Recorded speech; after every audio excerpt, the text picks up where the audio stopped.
नमस्कार साथियों, दून पाठशाला में आप सभी का बहुत बहुत स्वागत है। और आज हम उत्तराखंड साइंस एंड टेक्नोलॉजी और इन्वायरमेंट के कुछ क्वेश्चन देखने की कोशिश करेंगे। और ये परीक्षा वाणी का जो 19वें नंबर का जो चैप्टर जिसमें आपके साइंस एंड टेक्नोलॉजी और इन्वायरमेंट से संबंधित क्वेश्चन दिए गए उसको सिंप्लीफाई करने की कोशिश करेंगे। तो आज का जो पहला सवाल कह रहा है कि उत्तराखंड राज्य विज्ञान एवं प्रौद्योगिकी परिषद की स्थापना कब की गई थी। तो जो उत्तराखंड राज्य विज्ञान एवं प्रौद्योगिकी परिषद है, ये आपके एक तो ध्यान रखना कि आपकी राजधानी देहरादून में स्थित है। और इसकी स्थापना आपके 21 फरवरी 2005 को की गई थी। और इसकी स्थापना का जो उद्देश्य था, ये आपके जो साइंस एंड टेक्नोलॉजी को बढ़ावा देने और लोगों के बीच वैज्ञानिक जागरूकता फैलाने के उद्देश्य से इसकी स्थापना की गई थी। इस वजह से जो ये ऑप्शन होगा आपका सही आंसर होगा। अगला सवाल कह रहा है कि उत्तराखंड राज्य विज्ञान एवं प्रौद्योगिकी परिषद निम्नलिखित कार्यों में किन कार्यों का संपादन नहीं करता है। तो जो उत्तराखंड विज्ञान एवं प्रौद्योगिकी परिषद है, ये आपके विज्ञान एवं प्रौद्योगिकी संबंधी रिसर्च भी करती है। यही बोलेंगे साइंस एंड टेक्नोलॉजी से संबंधित जितनी भी रिसर्च होती है आपके विज्ञान एवं प्रौद्योगिकी परिषद के द्वारा की जाती है। टेक्नोलॉजी का हस्तांतरण भी करना या टेक्नोलॉजी का ट्रांसफर करना भी आपके इसका काम है।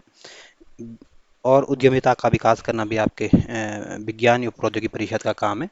लेकिन जो वैज्ञानिक वातावरण का जो निर्माण करना, ये आपके विज्ञान एवं प्रौद्योगिकी परिषद का कार्य नहीं, बल्कि आपके उत्तराखंड विज्ञान शिक्षा अनुसंधान केंद्र का काम है। इस वजह से जो सी ऑप्शन होगा, यह आपका सही आंसर होगा। क्योंकि आपको बताना था कि जो उत्तराखंड विज्ञान प्रौद्योगिकी परिषद है, इसके क्या क्या काम है। तो ये आपके साइंस एंड टेक्नोलॉजी से संबंधित रिसर्च करती है, टेक्नोलॉजी का ट्रांसफर करती है और उद्यमिता का को डेवलप करती है। तो इसमें जो सी ऑप्शन होगा, यह आपका सही आंसर होगा। अगला सवाल कह रहा है कि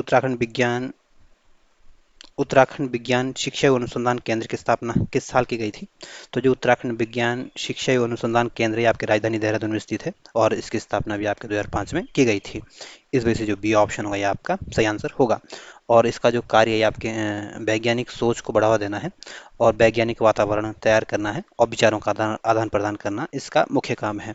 तो इसमें जो बी ऑप्शन होगा आपका सही आंसर होगा। और ध्यान रखना, ये भी आपके राजधानी देहरादून में है। अगला सवाल कह रहा है कि उत्तराखंड विज्ञान शिक्षा एवं अनुसंधान केंद्र किन कार्यों को करता है। तो जो उत्तराखंड विज्ञान और शिक्षा अनुसंधान केंद्र, ये आपकी राजधानी देहरादून में और इसकी स्थापना आपके 2005 में की गई थी। और ये आपके शैक्षणिक संस्थानों और अनुसंधान केंद्रों के विचारों का आदान प्रदान करता है, ये इसका काम है। विचारों का समन्वय करना भी इसका काम है।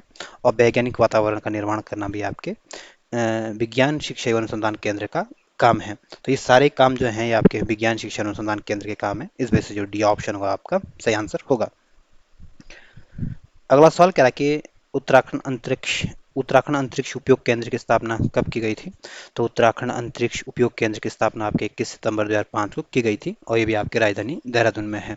इस वजह से जो ए ऑप्शन होगा, ये आपका सही आंसर होगा। अगला सवाल कह रहा है कि उत्तराखंड अंतरिक्ष उपयोग केंद्र किन क्षेत्रों के विकास में योगदान प्रदान करता है। तो उत्तराखंड अंतरिक्ष उपयोग केंद्र की स्थापना आपके 2005 में की गई थी और ये आपके राजधानी देहरादून में। और ये आपके सुदूर संवेदन क्षेत्र में ये विकास में अपना योगदान देता है।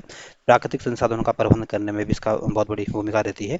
और डिजास्टर मैनेजमेंट या आपदा प्रबंधन में भी इसका मुख्य योगदान होता है। तो ये सारे काम जो है आपके उत्तराखंड अंतरिक्ष उपयोग केंद्र के अंतर्गत आते हैं। ये इसके में ये इनका काम की इसकी भागीदारी रहती है। तो इस वजह से जो डी ऑप्शन होगा, ये आपका सही आंसर होगा। अगला सवाल कह रहा है कि रूटेक का पूरा नाम क्या है। तो रूटेक का जो पूरा नाम है आपका rural rural technology rural technology action group आपका रूटेक का पूरा नाम है और एक तरह की आपकी परियोजना है। और इसका उद्देश्य है कि साइंस एंड टेक्नोलॉजी को ग्रामीण क्षेत्रों तक पहुंचाना और उनके जीवन को आसान करना है, ये इसका उद्देश्य है। और इसको जो रूटेक परियोजना है, इसको आपके साइंस एंड टेक्नोलॉजी मिनिस्ट्री के सहयोग से इसको चलाया जा रहा है। तो इसमें जो बी ऑप्शन होगा, यह आपका सही आंसर होगा। अगला सवाल कह रहा है कि विज्ञान एवं प्रौद्योगिकी मंत्रालय के सहयोग से संचालित रूटेक परियोजना का मुख्य उद्देश्य क्या है। तो पहले तो ध्यान रखना, जो रूटेक परियोजना है, इसका संचालन जो किया जा रहा है आपके विज्ञान एवं प्रौद्योगिकी मंत्रालय के द्वारा चलाया जा रहा है। और इसका मुख्य ऑब्जेक्टिव है साइंस एंड टेक्नोलॉजी को आपके ग्रामीण क्षेत्रों तक पहुंचाकर उनके जीवन स्तर को अच्छा करना या उनके जीवन स्तर को उठाना है। तो ये इसका काम है। इस वजह से जो ये ऑप्शन होगा, आपका सही आंसर होगा। अगला सवाल कह रहा है कि राज्य में प्लेनेट अर्थ कार्यक्रम की शुरुआत किस संस्था के द्वारा की गई थी। तो जो प्लेनेट अर्थ प्रोग्राम है, इसके का जो संचालन किया जा रहा है, इसको किसके द्वारा शुरू किया गया था। तो ये आपके राज्य विज्ञान एवं प्रौद्योगिकी परिषद के द्वारा इसको शुरू किया गया था। तो इस वजह से जो ये ऑप्शन होगा ये आपका सही आंसर होगा। और उत्तराखंड राज्य विज्ञान प्रौद्योगिकी परिषद जो है ये आपके देहरादून में और 2005 में इसकी स्थापना की गई थी। जो राज्य विज्ञान एवं अनुसंधान केंद्र है ये भी आपकी राजधानी देहरादून में, और इसकी स्थापना भी आपके देहरादून में, इसकी स्थापना भी आपके 2005 में की गई थी। और जो राज्य अंतरिक्ष उपयोग केंद्र है इसकी स्थापना आपके 21 सितंबर 2005 को की गई थी, और ये भी आपकी राजधानी देहरादून में है। और जो राज्य विज्ञान एवं प्रौद्योगिकी परिषद है इसकी स्थापना आपके 21 फरवरी 2005 को हुई थी, ये ध्यान रखना। यानी तीनों की स्थापना आपके 2005 में हुई थी, प्लस इसका डेट का थोड़ा ध्यान रख लेना। अगला सवाल कह रहा है कि निम्नलिखित में से कौन सा कार्यक्रम वैज्ञानिक प्रतिभाओं को राज्य और देश के सामने लाने संबंधित के उद्देश्य से संबंधित है। तो जो प्लेनेट अर्थ प्रोग्राम है ये आपके ऐसा प्रोग्राम है जिसको आपके वैज्ञानिक प्रतिभाओं को राज्य और देश के सामने लाने के उद्देश्य से इसको संचालित किया जा रहा है। इस वजह से जो सी ऑप्शन होगा ये आपका सही आंसर होगा। और जो विज्ञान धाम है आपके देहरादून में स्थित है, और इसकी स्थापना आपके 2016 में की गई थी। और ये पूछे कि देहरादून में भी कहाँ स्थित है, तो ये आपके जहाजरा में स्थित है। जो ज्ञान उत्कर्ष परियोजना है ये आपके इसको इसका संचालन आपके इंटेल कंपनी के द्वारा किया जा रहा है। और इस ज्ञान उत्कर्ष परियोजना के माध्यम से आपके जो सरकारी कर्मचारी होते हैं उनको व्यक्तिगत कंप्यूटर खरीदने के लिए ऋण दिया जाता है या लोन दिया जाता है। और रूटे का हमने देख ही लिया कि आप ग्रामीण क्षेत्रों में आपके साइंस एंड टेक्नोलॉजी को लाना और उनके जीवन स्तर को उठाना या उनके जीवन स्तर को आसान बनाना है। अगला सवाल कह रहा है कि विज्ञान एवं प्रौद्योगिकी परिषद को शिक्षा एवं उद्योग से जोड़ने हेतु विज्ञान धाम की स्थापना कहाँ की गई है। तो जो विज्ञान धाम की स्थापना की गई है आपकी राजधानी देहरादून में की गई है। इस वजह से जो डी ऑप्शन होगा यह आपका सही आंसर होगा। अगला सवाल कह रहा है कि एक नाली जमीन होती है, तो एक नाली जो जमीन होती है आपके 200 वर्ग मीटर के बराबर होती है। इस वजह से जो बी ऑप्शन होगा यह आपका सही आंसर होगा। अगला सवाल कह रहा है कि राज्य में आरोही परियोजना किस कंपनी के सहयोग से आरंभ की गई है। तो जो आरोही परियोजना है इसको आपके माइक्रोसॉफ्ट और इंटेल कंपनी के सहयोग से इसको संचालन किया जा रहा है। और आरोही परियोजना का ऑब्जेक्टिव है कि जो 10वीं और 12वीं के जो छात्र होते हैं उनको कंप्यूटर शिक्षा देना इसका ऑब्जेक्टिव है। तो इस वजह से जो सी ऑप्शन होगा ये आपका सही आंसर होगा। अगला सवाल कह रहा है कि किस परियोजना का उद्देश्य राज्य में हाई स्कूल और इंटरमीडिएट के विद्यालयों में कंप्यूटर शिक्षा उपलब्ध कराना है। तो जो ये आपके आरोही परियोजना है, आरोही परियोजना इसका उद्देश्य है या इसका ऑब्जेक्टिव है कि जो हाई स्कूल और जो 10वीं और 12वीं के जो छात्र हैं उनको कंप्यूटर शिक्षा उपलब्ध कराना आपके आरोही परियोजना का ऑब्जेक्टिव है। और जो शिखर परियोजना है ये आपके जो विश्वविद्यालय होते हैं उनको इस तरह की शिक्षा देनी है, रोजगार उन्मुख आईटी शिक्षा उपलब्ध कराना इसका ऑब्जेक्टिव है। और जो सिस्को परियोजना ये भी आपके तकनीकी संस्थानों में इसको चलाया जा रहा है। और जो ज्ञान उत्कर्ष परियोजना ये आपके सरकारी कर्मचारियों को ऋण दे के उनको पर्सनल कंप्यूटर खरीदने के लोन देना है। तो जो डी ऑप्शन होगा ये आपका सही आंसर होगा। अगला सवाल कह रहा है कि शिक्षकों को कंप्यूटर संबंधी विशेष प्रशिक्षण प्रदान करने हेतु माइक्रोसॉफ्ट अकादमी की स्थापना कहाँ की गई है। तो जो माइक्रोसॉफ्ट अकादमी की स्थापना की गई आपकी राजधानी देहरादून में की गई है। और ये इसकी स्थापना जो हमारे टीचर होते हैं उनको कंप्यूटर के एजुकेशन देने के लिए या उनकी ट्रेनिंग देने के लिए इसकी स्थापना की गई है। इस वजह से जो ये ऑप्शन होगा यह आपका सही आंसर होगा। और टिहरी में आपके आईटी अकादमी की स्थापना की गई है, और नैनीताल में आपके हरि मेटेज भवन को स्थापित किया गया है। अगला सवाल कह रहा है कि डी स्पेस डिजिटल लाइब्रेरी योजना जिसमें उत्तराखंड सरकार द्वारा निम्न में से किसके सहयोग से विभिन्न विश्वविद्यालयों में आपस में नेटवर्किंग के जरिए जोड़ने के उद्देश्य से चलाई जा रही है। तो जो डी स्पेस डिजिटल लाइब्रेरी योजना ये आपके इसमें बहुत सारे विश्वविद्यालयों को आपस में जोड़ के जोड़ के उनको सहयोग आपस में जोड़ के नेटवर्किंग के माध्यम से इसको जोड़ना, और इसको आपके एचपी कंपनी के सहयोग से इसको संचालित किया जा रहा है। तो इस वजह से जो जो सी ऑप्शन होगा यह आपका सही आंसर होगा। और जो बी एच ई एल है ये आपके हरिद्वार में स्थित है। और जो बी ई एल है यानी भारत इलेक्ट्रॉनिक्स लिमिटेड ये आपकी कोटद्वार में स्थित है। तो इसमें जो सी ऑप्शन होगा यह आपका सही आंसर होगा। अगला सवाल, इसमें एक तरफ संस्थान दी गई दूसरी तरफ इनकी सूचियाँ दी गई और आपको इनको सही सुमेलित करना है। तो जो माइक्रोसॉफ्ट एकेडमी है ये आपके देहरादून में स्थित है। और जो आईटी अकादमी है आपके उत्तराखंड के जो राजधानी ना जो आईटी अकादमी है आपकी टिहरी में स्थित है। और जो विज्ञान धाम है ये भी आपके देहरादून के जादरा में स्थित है। और जो आईटी पार्क है ये आपके देहरादून के शस्त्रधारा में स्थित है। यानी माइक्रोसॉफ्ट एकेडमी भी आपके देहरादून में है, आईटी अकादमी आपके टिहरी गढ़वाल में, विज्ञान धाम आपके देहरादून के जादरा में, और आईटी पार्क भी आपके देहरादून के शस्त्रधारा में है। तो इस तरह से आप इनको अगर मिलाने की कोशिश करोगे तो जो सी ऑप्शन होगा ये आपका सही आंसर होगा। अगला सवाल कह रहा है कि निम्नलिखित संस्थाओं में कौन सा संस्थान देहरादून में अवस्थित नहीं है। तो जो माइक्रोसॉफ्ट एकेडमी है ये आपके देहरादून में स्थित है, आईटी अकादमी भी आपकी राजधानी देहरादून में स्थित है, आईटी पार्क भी आपके देहरादून में है, लेकिन जो जैव प्रौद्योगिकी पार्क या यूं बोलें कि बायोटेक्नोलॉजी पार्क जो है ये आपके उधम सिंह नगर के पंतनगर में स्थित है। इस वजह से जो सी ऑप्शन होगा ये आपका देहरादून, सी ऑप्शन जो है आपका सही आंसर होगा। अगला सवाल कह रहा है कि निम्न में से किस परियोजना के तहत उत्तराखंड सरकार सरकारी कर्मचारियों को इंटेल कंपनी के द्वारा व्यक्तिगत कंप्यूटर खरीदने के लिए ऋण प्रोत्साहन दे रही है। तो जो ज्ञान उत्कर्ष परियोजना है या इसको आपके इंटेल कंपनी के माध्यम से इसको चलाया जा रहा है। और इस योजना के माध्यम से जो सरकारी कर्म उत्तराखंड के जो सरकारी कर्मचारी है उनको कंप्यूटर खरीदने के लिए लोन दिया जा रहा है। इस वजह से जो बी ऑप्शन हुआ यह आपका सही आंसर होगा। और जो शिखर परियोजना चलाई जा रही है आपके महाविद्यालयों में चलाई जा रही है, और ये आपकी आईटी शिक्षा उपलब्ध करा के यानी रोजगार उन्मुख शिक्षा के चलाकर इसमें हमारे छात्रों के स्किल में डेवलपमेंट किया जा रहा है। अगला सवाल कह रहा है कि महाविद्यालयों में रोजगार उन्मुख आईटी शिक्षा उपलब्ध कराने हेतु राज्य में किस परियोजना की शुरुआत की गई है। तो उत्तराखंड में रोजगार उन्मुख आईटी शिक्षा उपलब्ध कराने के लिए जो परियोजना चलाई गई है आपका शिखर परियोजना चलाई गई है। इस वजह से जो बी ऑप्शन होगा यह आपका सही आंसर होगा। और जो ज्ञान उत्कर्ष परियोजना ये आपको पता है कि जो सरकारी कर्मचारी इनको लोन देने के लिए चलाई गई है, जो कंप्यूटर का लोन लेने के लिए चलाई गई है। आर्य परियोजना आपके जो 10वीं 12वीं के जो छात्र हैं उनको कंप्यूटर की शिक्षा उपलब्ध कराने के लिए चलाई गई है। और जो सिस्को योजना ये आपके तकनीकी विश्वविद्यालयों में इसका संचालन किया जा रहा है।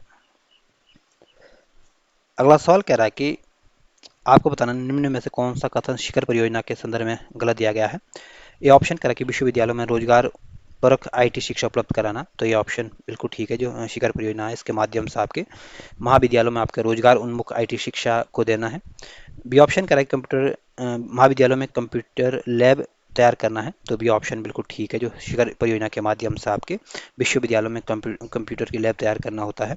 सी ऑप्शन कह रहा है कि देहरादून में माइक्रोसॉफ्ट अकादमी की स्थापना। तो सी ऑप्शन गलत है। जो माइक्रोसॉफ्ट एकेडमी है या माइक्रोसॉफ्ट अकादमी है आपके है तो देहरादून में, लेकिन इसकी स्थापना आपके शिखर परियोजना के माध्यम से नहीं की गई है। डी ऑप्शन कह रहा है जो टिहरी में जो नरेंद्र नगर इसके आईटी अकादमी की स्थापना। तो डी ऑप्शन भी ठीक है। जो आईटी अकेडमी है आपके टिहरी के नरेंद्र नगर में स्थित है और इसकी स्थापना आपके शिखर परियोजना के माध्यम से की गई है। तो इसमें आपको बताना था कौन सा ऑप्शन शिखर परियोजना के बारे में गलत है। तो इसमें जो सी ऑप्शन दिया गया गलत दिया गया है। अगला सवाल कह रहा है कि सिस्को परियोजना का संचालन राज्य के किन शैक्षिक संस्थानों में क्या हो रहा है। तो जो शिखर परियोजना का संचालन उत्तराखंड में किया जा रहा है आपके तकनीकी विश्वविद्यालयों में किया जा रहा है। इस वजह से जो सी ऑप्शन होगा यह आपका सही आंसर होगा। अगला सवाल कह रहा है कि राज्य में आईटी की नवीनतम तकनीकों को एक ही स्थान पर उपलब्ध कराने हेतु स्थापित केंद्र का क्या नाम है। तो जो हरीमेटज भवन है ये आपके नैनीताल में है, और यहाँ पे उत्तराखंड में आईटी की नवीनतम तकनीकों का एक ही स्थान पर इसको यहाँ पे उपलब्ध कराया जाता है। इस वजह से जो बी ऑप्शन होगा यह आपका सही आंसर होगा। विज्ञान धाम आपके देहरादून में, सॉफ्टवेयर टेक्नोलॉजी पार्क भी है आपके राजधानी देहरादून में, और देहरादून में भी आपके कहाँ है शेलाकोई में। तो पूछ सकते हैं कि सॉफ्टवेयर टेक्नोलॉजी पार्क कहाँ है। तो राजधानी देहरादून के शेलाकोई में आपके सॉफ्टवेयर टेक्नोलॉजी पार्क स्थित है, और आईटी पार्क आपके एक देहरादून में स्थित है। और जो आईटी अकादमी है आप आईटी अकादमी है आपके नरेंद्र नगर में, ध्यान रखना। अगला सवाल कह रहा है कि आईटीबीटी पार्क की स्थापना की गई है। तो जो आईटीबीटी पार्क की स्थापना की गई है आपके उधम सिंह नगर के पंतनगर में की गई है। इस वजह से जो ए ऑप्शन होगा यह आपका सही आंसर होगा। और रुड़की में भारत का पहला इंजीनियरिंग संस्थान की स्थापना की गई है। अगला सवाल कह रहा है कि राज्य में एचपी के सहयोग से संचालित डी स्पेस डिजिटल लाइब्रेरी योजना का मुख्य उद्देश्य क्या है।